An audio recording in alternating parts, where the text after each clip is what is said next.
সন্তান লাভ, দণ্ডিঘেটে কেদারনাথ যাচ্ছেন বাদুড়িয়ার যুবক। হাতে 2 বছর সময় নিয়ে যাত্রা শুরু। পরপর 2 পুত্র সন্তান জন্মের সাথে সাথেই মারা যায়।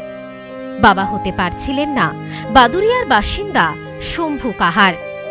কেদারনাথের বাবা ভোলানাথের কাছে শম্ভু মানত করেন, সুস্থভাবে যদি তার সন্তানের জন্ম হয় তাহলে তিনি দণ্ডি কেটে কেদারনাথে বাবার মন্দিরে পৌঁছে পুজো দেবেন। পরবর্তীতে দেখা যায় বাবার দয়ায় প্রথমে পুত্র সন্তান লাভ করেন, পরবর্তীতে একটি কন্যা সন্তান জন্ম দেন তার স্ত্রী। ঠিক তারপরেই যেমন কথা তেমন কাজ।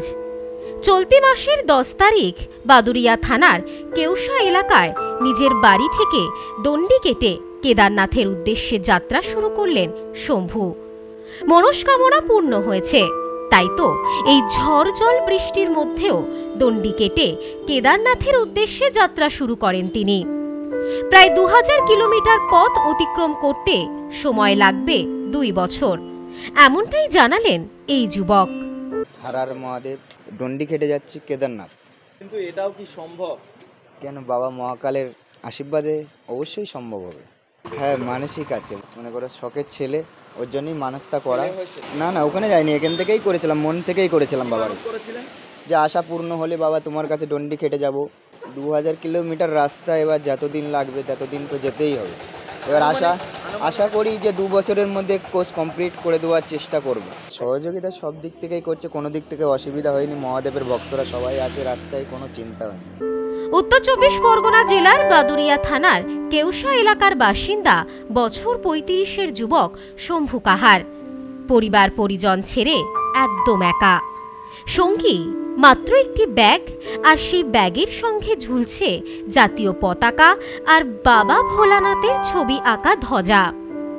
দণ্ডি কেটে একটু একটু করে কেদারনাথের উদ্দেশ্যে এগিয়ে যাচ্ছেন শম্ভু। এই দৃশ্য দেখে পথ চলতি সাধারণ মানুষ ভিড় করলেন রাস্তার 2 পাশে। কেউ কেউ এগিয়ে এসে শম্ভুর পায়ে হাত দিয়ে প্রণাম করলেন, কেউ আবার এগিয়ে এসে শম্ভুকে আর্থিক সহযোগিতাও করলেন। আমরা চাচ্ছি ওর যা হচ্ছে ভালোর জন্য হোক। কি দেখছেন বৃষ্টির ভিতরে? হ্যাঁ, বৃষ্টির ভিতরে দণ্ডি কেটে যাচ্ছে, সেটাই আমরা দেখছি। ওকে দণ্ডি কেটে যাচ্ছে, এরকম আমরা দেখি নাই কোনোদিন। না, কোনোদিনই দেখিনি, আমরা বুঝে রয়ে কখনো দেখিনি, এই নতুনই দেখলাম। পায়ে হাত দিয়ে প্রণাম করলেন, কি যেন আমাদেরও পুণ্য হবে। আমরা মনে করি ওকে ছুঁয়েছি, আমরাও পুণ্য, আমাদের একটু পুণ্য ও দিল। এই অসাধ্য সাধন করতে বেশ বেগ পেতে হবে তাকে।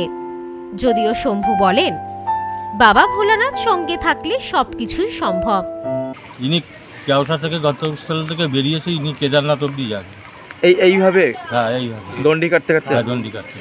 অবাস্তব যেটুকু করেছে, ঠাকুরের কাছে আশা করি ওর জন্য যেই আশাটা করেছে সেটা যেন পূর্ণ করতে পারে, যা টাইম লাগে উনি যেন পৌঁছাতে পারে, এটাই আমাদের ঠাকুরের কাছে আশা। মন্টু অধিকারী বলেন কেদারনাথ যাওয়া খুব ভাগ্যের বিষয়, এভাবে যাওয়া খুবই কঠিন। তবে মনের জোর আর বাবার আশীর্বাদে তিনি ঠিক পৌঁছাবেন কেদারনাথে।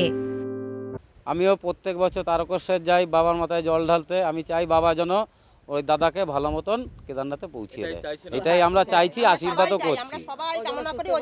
এই ফার্স্ট দেখলাম আমি এই দণ্ডি কেটে বাবা এত দূরের পথে যাচ্ছে। Bureau report, news no man's land, Baduria. এবার আপনার নিকটবর্তী শহরে আরতি ইলেকট্রনিক্স রিটেল প্রাইভেট লিমিটেড। আরতি ইলেকট্রনিক্স বনগাঁ, গোপালনগর, চাঁদপাড়া, দত্তপুকুর, হাবড়া, নগররুকড়া, বগুলা ও হেলেঞ্চাতে। ফোন 7076534320।